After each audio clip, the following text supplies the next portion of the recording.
Hello once again. It is Make Your Bubbles here. Well guys, my last episode that I was recording yesterday, that was going to be episode 3, the file got corrupted. Yeah, it got corrupted, which kind of sucks. Because I was kind of doing it at the last minute, and I had to leave my computer on while I was away, and I was away for a good couple hours that day. And when I came back, the file was just corrupted. So I don't know what happened, guys, but um, basically I did all this in that episode, all of this bussing right here. I've got an example to show you guys in a sec. And this was before that. This is my fix up to the first episode that I did, where I did an awful job. Or not first, the second episode where I did an awful job bussing everything. Basically what I'm doing is I'm putting like it's like all the bottom 3 on one row, then the next 3 on one row, then the next 3, then the next 3. I haven't done the top ones yet. That's what these are, and I haven't done the top middle ones. Just the bottom middle ones and the bottoms I've done.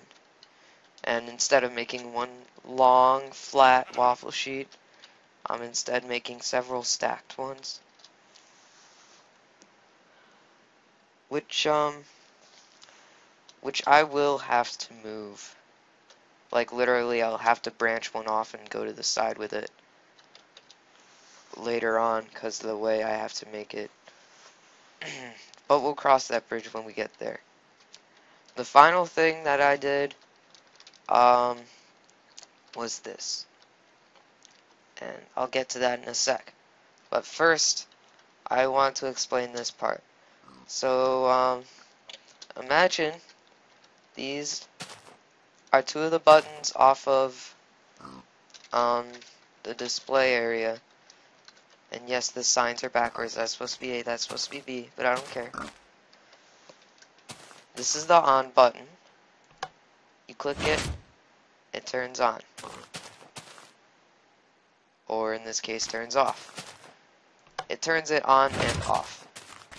The way that works is it sends a signal to this T flip-flop right here, and when you give the T flip-flop power, it flip-flops, I guess. And basically when the stone that gets flip-flopped is over the torch, this gets powered, and that's considered on. This is going to allow inputs to pass through, and when it's off, it's not going to allow inputs to pass through. The way that works is these buttons, when you push it, the line of redstone turns off, and as long as this is the on switch is off, or the 0 line I like to call it, because it zeroes everything out.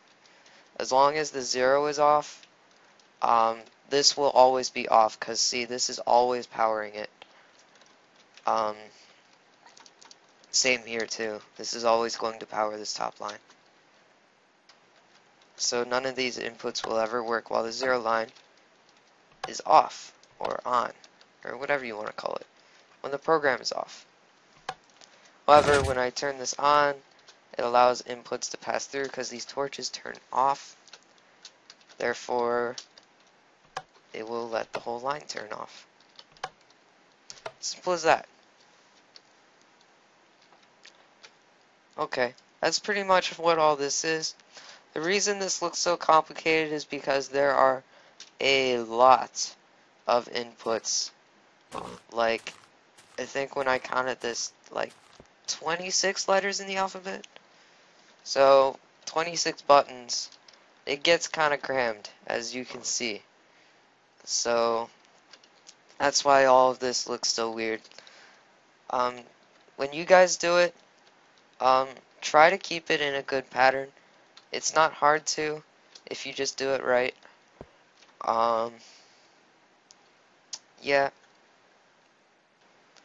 I mean, it doesn't matter if it's in a pattern or not, it just looks nicer. And it usually works better. Sometimes if you don't put it in a pattern, it takes less delay and stuff, but for this, I don't really care about how much delay is in it, because we don't really care about that. So yeah, and then here's the 0 line that I showed you, and the T flip-flop's underground. It's right here, because the on switch is over here. So it has to go like underground over here to over here, I think.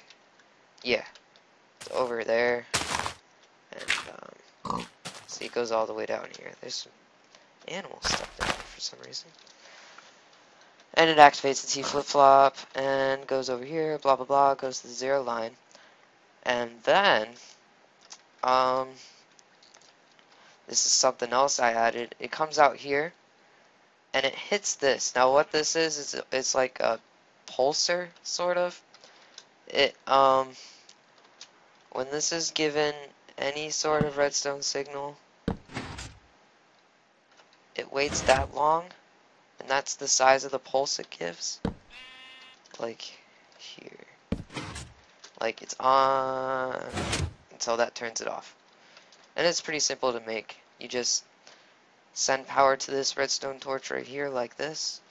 Put a stone on top. Run redstone all along it for as long as you want the delay to be. That's what these are. Basically 1 tick is just one of these at a third, in the 3rd position, I think.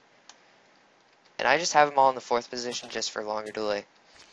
And so that has a special delay that turns on this piston. And when this piston turns on, it allows this loop to pass through. Because the way it works, it has repeaters going around, and then it turns on and off this redstone torch. And it gives a sort of blinking system. And it makes all these blink, as you can see. Ooh, except for this one. I'll fix that later. But it makes all of these blink.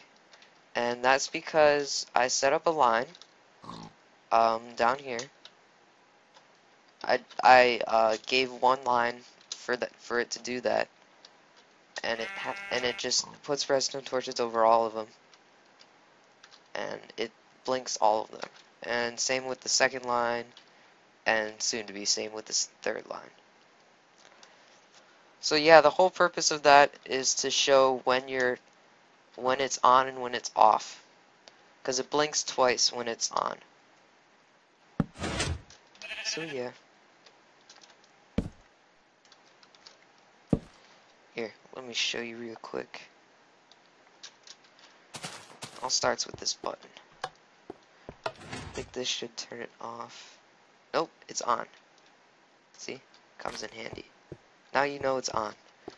I'm going to make it do it with all of the grid, not just half the grid.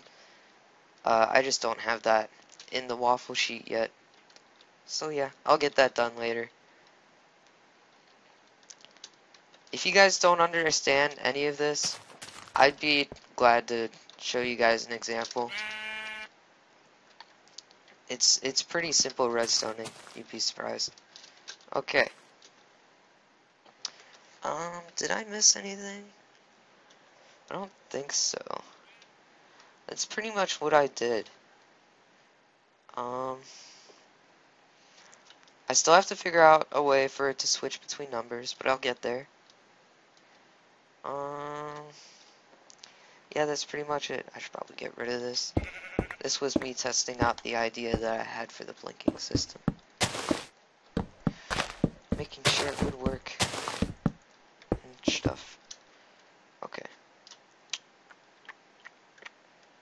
Nope. I think that's it. I'm just gonna call this episode 3. I'm not gonna do anything. other than that. So, see you guys in episode 4.